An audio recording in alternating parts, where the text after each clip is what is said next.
का जो हमारी बिटिया ने पूछा है हमसे। क्वेश्चन ये है कि बच्चों में कन्फ्यूजन होती है कि वो करियर को चूज़ करें या सर्विस को। मतलब करियर यहाँ मतलब नौकरी है और सर्विस यहाँ सेवा है, मतलब समाज सेवा को। वो कह रहे हैं हम नौकरी को चूज़ करें या समाज सेवा को, because somehow all career oriented jobs are not self sufficient. Somehow they also wanted service for people, society, humanity.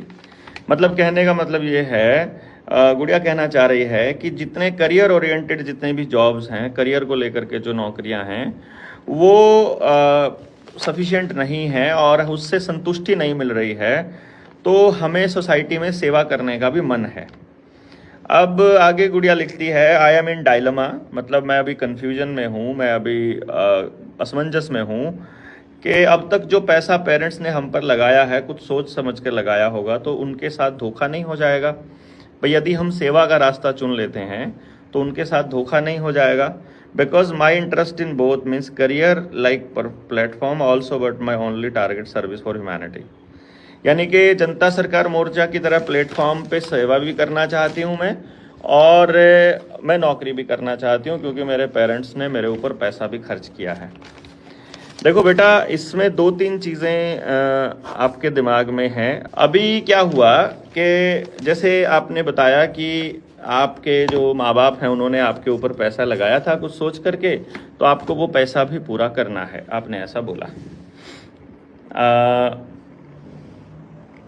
तो मैं सेवा भी करना चाहती हूँ और पब्लिक सर्विस भी करना चाहती हूँ और नौकरी भी नौकरी, क्योंकि माँ बाप ने मेरे ऊपर पैसा लगाया हुआ है। अब इसमें मैं एक बात बताता हूँ बच्चे, एक पिता होने के नाते मैं आपको बताता हूँ, मतलब जहाँ तक मैं समझता हूँ, और मैं अपने आप को अगर अपने बच्चे को, यदि तुम मेरी बेटी हो और मैं एक पिता हूँ और हम ये बात कर रहे हों, तो मैं तुम्हें यही कहूँगा कि बच्चे, पिता होने के नाते मैंने तुम्हारे ऊपर जो पैसा लगाया है वो मेरा इन्वेस्टमेंट नहीं है कि मुझे उसको पैसे को पूरा करना है। वो मेरा मकसद जो है वो तुमसे ये नहीं है कि मैंने तुम्हारी पढ़ाई पर अगर 10 लाख रुपया खर्च कर दिया है तो तुम मुझे कमा कर 10 लाख 20 लाख 50 लाख मुझे वापस करो और इसलिए मैंने तुम्हारे ऊपर वो पैसा खर्च किया है।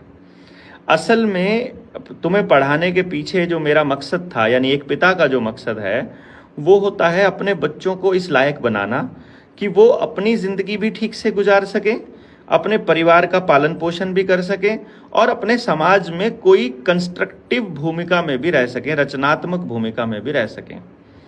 ये मकसद होता है हर माँ बाप का अपने बच्चों के ऊपर पैसा लगाने का। तो कोई बिजनेस नहीं कर रहा होता माँ बाप अपने बच्चों पर पैसा लगाने के लिए। और ये सब मकसद भी इसलिए होता है क्योंकि माँ बाप को लगता है कि इतना पैसा कमाकर या इस नौकरी पर रहकर या ये कार्य कर कर मेरा बच्चा खुश रहेगा। अल्टीमेटली सारे कामों का, सारे चीज़ों को सिखाने का, इन सब का जो मकसद है वो है हमारे बच्चे की खुशी, वो आप लोगों की खुशी। तो सबसे प्राइमरी लेवल पर माँ बाप की जो प्रायोरिटी है वो बच्चे की खुशी रहती है।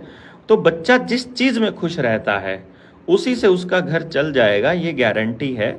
और इतना भरोसा जब माँ बाप को होता है तो माँ बाप अपने बच्चे को कुछ भी करने के लिए प्रेशराइज नहीं करते हैं। तो मुझे पूरा यकीन रहेगा कि तुम्हारे माता पिता भी इस चीज़ को समझेंगे कि मेरे बच्चे का खुश रहना ज़रूरी है। तो तुम्हें जो काम करने में अच्छा लगे तुम उसी को सेवा की तरह कर सकते हो और उसी से तुम्हें आमदन भी इतनी हो जाएगी कि तुम्हारा परिवार चल जाए, तुम्हारा घर चल जाए, तुम्हारी ज़िंदगी चल जाए।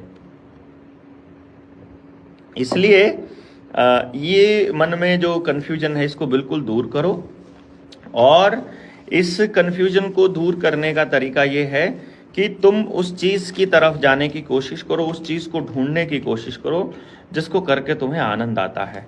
और जिसमें तुम्हें आनंद आता है तो वो चीज़ ही तुम्हारे माँ बाप का मकसद है, वहाँ तक तुम्हें लेकर जाना ही तुम्हारे पेरेंट्स का मकसद है। एक पिता होने के नाते मैं बड़ी आसानी से ये बोल सकता हूँ, बड़ी जिम्मेदारी के साथ।